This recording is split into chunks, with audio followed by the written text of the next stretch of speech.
तर आता एक मोठी बातमी आपल्याकडे येते आहे। फडणवीस आणि भुजबळांनी एकत्र प्रवास केलाय। दोन्ही नेत्यांचा विमानानं एकत्र प्रवास। मुख्यमंत्री फडणवीस नाशिक दौऱ्यावर आहेत। या दरम्यान भुजबळ आणि फडणवीसांनी एकत्र प्रवास विमानानं केलेला आहे। ती मोठी बातमी आपण आत्ताच्या क्षणाची पाहतोय ती म्हणजे फडणवीस भुजबळांनी विमानानं एकत्र प्रवास केलेला आहे। मुख्यमंत्री फडणवीस सध्या नाशिक दौऱ्यावर आहेत। त्या दरम्यानच भुजबळ आणि फडणवीसांनी एकत्र प्रवास केलेला आहे। त्यांच्यासोबत दादा भुसे आपल्याला दिसत आहेत आणि गिरीश महाजनही दिसत आहेत। या संदर्भात ताजे अपडेट देत आहेत आपले प्रतिनिधी सागर गायकवाड।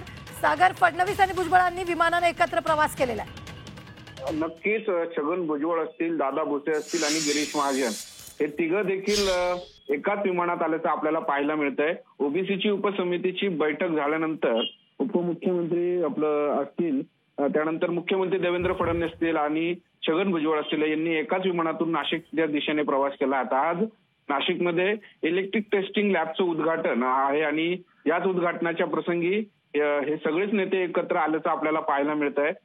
थोड्याच वेळात कार्यक्रमाला सुरुवात होणार आहे आणि या कार्यक्रमाच्या वेळी हे तिघही जण आपल्याला ह्या व्यासपीठावरती दिसणार आहेत। त्याचबरोबर देखील मुंबईला कार्यक्रम संपल्यानंतर हे पुन्हा एकदा बरोबरच मुंबईच्या दिशेने प्रवास करणार आहेत। खरं तर ओबीसीच्या समितीची बैठक झाल्यानंतर त्यांच्यात काय चर्चा झाली याची जरी उत्सुकता सगळीकडे लागली असली तरी ते मात्र मुख्यमंत्री आणि छगन भुजबळ एकत्र आल्याने राजकीय वर्तुळात एकच वेगळी चर्चा सुरू झाली। धन्यवाद सागर ताजे अपडेट देण्यासाठी।